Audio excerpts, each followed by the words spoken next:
আজকে নিয়ে এসেছি নিরামিষ থালি। যাই হোক, আজকে আবার একটা নতুন নিরামিষ রান্না, পাঁচমিশালি সবজির ঘ্যাট বলো, তরকারি বলো, যাই বলো। এই দেখো, এটা হচ্ছে মিষ্টি আলু, দেখতেই পাচ্ছ একটুখানি রয়েছে। আর এটা হচ্ছে কুমড়ো, আর এটা হচ্ছে থোর বা ভাড়ালি, যেটাই বলো তোমরা। এখানে আছে বেগুন, এই দেখো বেগুন, আর এটা হচ্ছে ডাঁটা, আর এটা হচ্ছে পেঁপে, আর এটা হচ্ছে আলু। তাহলে বন্ধুরা চলো সবগুলো একসঙ্গে তোমাদের দেখিয়ে নিলাম। এরপরে কড়াই বসিয়ে দিয়েছি, কিন্তু গ্যাস জ্বালাইনি, গ্যাস জ্বালাবো, তারপরে তরকারিটা বসাবো। বন্ধুরা পুরো ভিডিওটা দেখো আর সাথে দেখো। একটু শুকনো লঙ্কা ভাজা বসিয়েছি, তেল দিয়ে নিই।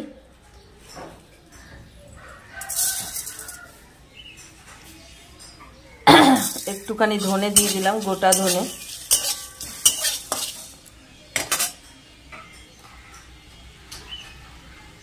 ধনেটা একটু নাড়িয়ে চাড়িয়ে জিরে দিয়ে দিলাম।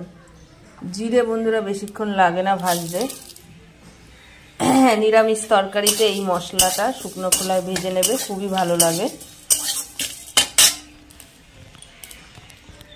যখন একটা চটপট করে আওয়াজ হবে তখন গ্যাসটাকে নিমিয়ে দেবে, নিমিয়ে দিয়ে তারপরে নাড়াতে থাকবে।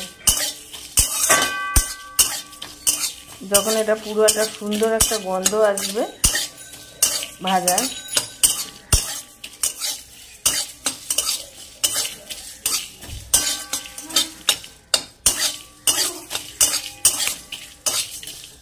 তখন এটা আলাদা জায়গায় ঢেলে রাখ। কড়াইতে তো তেল দিয়ে দিয়েছি, আর এই দেখো এখানে সবজি কেটে আমার ধোয়া রয়েছে। এইবার আমি তেলটা গরম হলে সবজিগুলোকে সব ছেড়ে দেবো বন্ধুরা। বন্ধুরা তেলটা গরম হয়ে গেছে, এবার আস্তে আস্তে করে একে একে আমি সব সবজি ছেড়ে দেবো বন্ধুরা।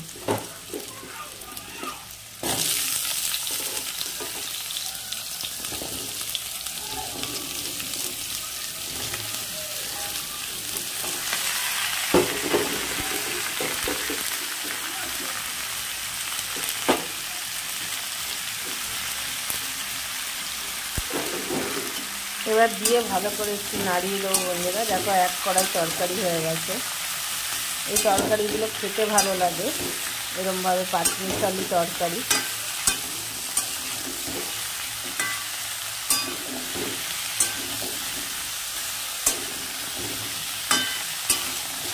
চলো এরপরে আমি নুন হলুদ দিয়ে দেবো বন্ধুরা।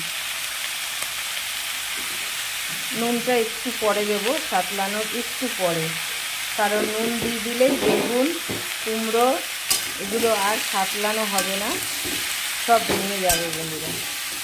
ওই জন্য যে কোনো তরকারিতে হলুদটা তুমি সঙ্গে সঙ্গে দিতে পারো, কিন্তু নুনটা সঙ্গে সঙ্গে দেবে না, তাহলে তরকারি ভাজা হবে না আর ভালো লাগবে না। তাহলে আমি এবার ভালো করে কষাতে থাকি, তোমরা সাথে থাকো। এইবার আমি এই যে মশলাটা আছে এই মশলাটা দিয়ে দেবো। এর মধ্যে আদা আর লঙ্কা আছে, কাঁচা আদা আর লঙ্কা, আর এই মশলাটা দিয়ে ভালো করে এবার নাড়িয়ে চাড়িয়ে নেব, যাতে কাঁচা আদার গন্ধ না আসে। আর এর মধ্যে নুনটা দিয়ে দেবো, 2 চামচ নুন দিয়ে দেবো বন্ধুরা। এই এতক্ষণ আমি নুন দিইনি বন্ধুরা, কারণ নুন দিলে পরে তরকারিটা এত সুন্দর করে সাতলানো যেত না, তাই জন্য। আর এখানে কিন্তু কাঁচা লঙ্কা দেওয়া আছে, এটা কিন্তু শুকনো লঙ্কা নয় মোটেই, কাঁচা লঙ্কা লাল লঙ্কা করা আছে।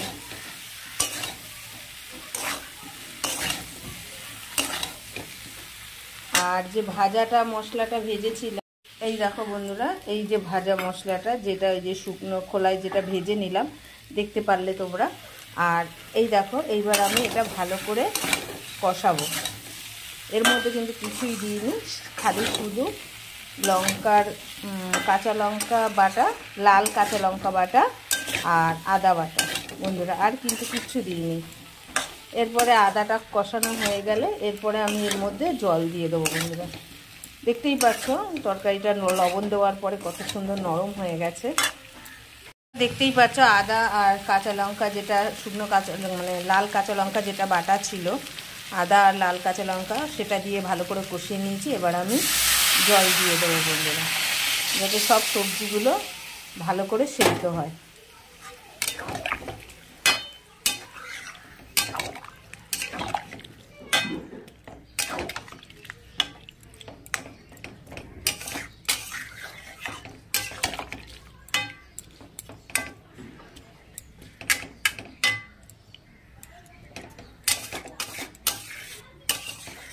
বন্ধুরা এইবার আমি তরকারিটা ঢাকা দিয়ে দেবো যাতে ফুটে যায়।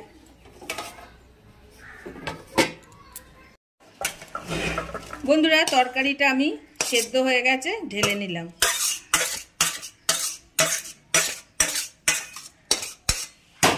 বন্ধুরা তেল প্রায় গরম হয়ে গেছে, আবার তেল দিলাম, তার মধ্যে শুকনো লঙ্কা ফোড়ন দিয়ে দিলাম। আর এইবার দিয়ে দেবো হচ্ছে 5 ফোড়ন। বন্ধুরা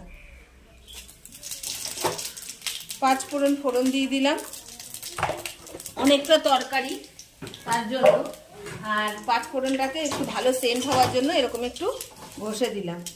চলো এবার 5 ফোড়নটা হয়ে গেছে, আর এই যে তরকারিটা এবার আমি ঢেলে দেব।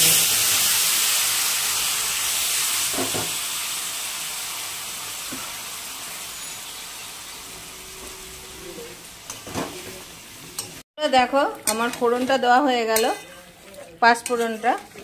ব্যাস আমার তরকারি রেডি বন্ধুরা। 5 মিশালি তরকারি, তোমরা তরকারি বলতে পারো, ঘ্যাট বলতে পারো। এইসব তরকারি খিচুড়ি দিয়ে খুব ভালো লাগে, নিরামিষ। আর এই যে আমার শুকনো যে মশলাটা দেওয়া ছিল, সেই শুকনো মশলাটা দিয়ে দেবো বন্ধুরা। দেখো তাহলে খুব সুন্দর সেন্ট বেরোবে আর খেতেও খুব ভালো হবে বন্ধুরা। তারপরে এতটা চিনি দিয়ে দেবো, চিনি দিয়ে দিলাম বন্ধুরা। ব্যাস এবার নামিয়ে ফেলবো। আমার সব 5 রকম সবজির তরকারি রেডি বন্ধুরা। দেখো তোমাদের যদি ভালো লাগে, দেখো তরকারিটা দেখতে কত সুন্দর লাগছে। তোমাদের যদি ভালো লাগে অতি অবশ্যই বানিয়ে খেও, আর পুরো ভিডিওটা দেখো।